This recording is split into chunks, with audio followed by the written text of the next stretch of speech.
एक गांव में एक जिमीदार रहता था। उसकी बहुत उम्र हो चली थी। एक बार जब वह बीमार पड़ा तो उसे लगा कि अब उसके जाने का समय आ गया है। उसके 3 पुत्र थे। उसने तीनों को अपने पास बुलवाया। जब तीनों पुत्र उस बूढ़े व्यक्ति के पास एकत्रित हुए तो वो बोला, पुत्रों, लगता है मेरा जाने का समय आ गया है। मैंने तुम्हें एक बात बताने के लिए अपने पास बुलाया है। जब मैं मर जाऊं तो तुम लोग मेरे पलंग के नीचे की जमीन खोद लेना, वहां तुम तीनों के लिए कुछ है। इतना कहने के बाद वो बूढ़ा व्यक्ति की मृत्यु हो गई। उसका अंतिम संस्कार करने के बाद तीनों पुत्रों ने उसके कहे अनुसार उसके पलंग के नीचे की जमीन की खुदाई की।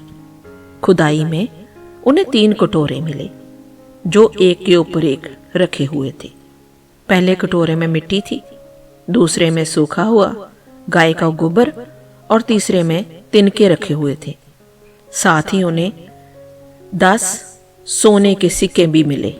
तीनों पुत्रों को 3 कटोरे और 10-10 सोने के सिक्कों की पहेली का अर्थ समझ नहीं आया, लेकिन उन्हें इतना अवश्य समझ आ गया कि ऐसा करने के पीछे उनके पिता का जरूर कोई मकसद होगा।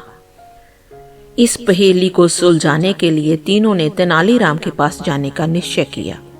तेनालीराम के पास पहुंचकर उन्हें पूरी बात बताकर उन्होंने पूछा, चाचा, आप तो पिताजी के बहुत अच्छे मित्र थे। क्या मरने से पहले पिताजी ने इस बारे में आपसे कोई चर्चा की थी? नहीं तो, तेनालीराम ने उत्तर दिया। किंतु तुम्हारे पिताजी पहेलियों के बहुत शौकीन थे, इसलिए शायद वे पहेली में अपनी बात कह गए हैं। मुझे थोड़ी देर सोचने दो, हो सकता है मैं इस पहेली को बोझ लूं, इसको सॉल्व कर दूं। तीनों लड़के शांति से तेनालीराम के पास बैठ गए और तेनालीराम सोच में डूब गए।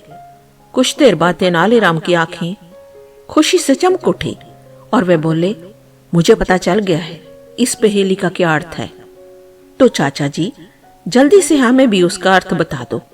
तीनों पुत्र बोले, तो सुनो। तेनालीराम कहने लगे, तीनों कटोरों के आकार को देखो, सबके आकार डिफरेंट है। इन तीनों कटोरों के माध्यम से तुम्हारे पिता ने अपनी संपत्ति का बंटवारा तुम तीनों के मध्य किया है। सबसे बड़ा कटोरा सबसे बड़े पुत्र की मिली संपत्ति को दर्शा रहा है। इसमें मिट्टी भरी है, अर्थात तुम्हारे पिता के सारे खेत सबसे बड़े पुत्र को मिलेंगे। दूसरा कटोरा मंझले पुत्र को मिली संपत्ति को दर्शा रहा है। उनमें गाय का सूखा गोबर है, अर्थात सारे मवेशी मंझले पुत्र को मिलेंगे। तीसरा कटोरा छोटे पुत्र को मिली संपत्ति को दर्शा रहा है, जिसमें तिनके भरे हैं जो सुनहरे रंग के हैं, अर्थात सारा सोना सबसे छोटे पुत्र के हिस्से आया है। इतना कहकर तेनालीराम चुप हो गया। अब तीनों पुत्र बोले, चाचा जी, एक बात समझ में नहीं आ रही। पिताजी जे 10 सोने के सिक्के किसके लिए छोड़ गए हैं? जी मेरा मेहनताना है।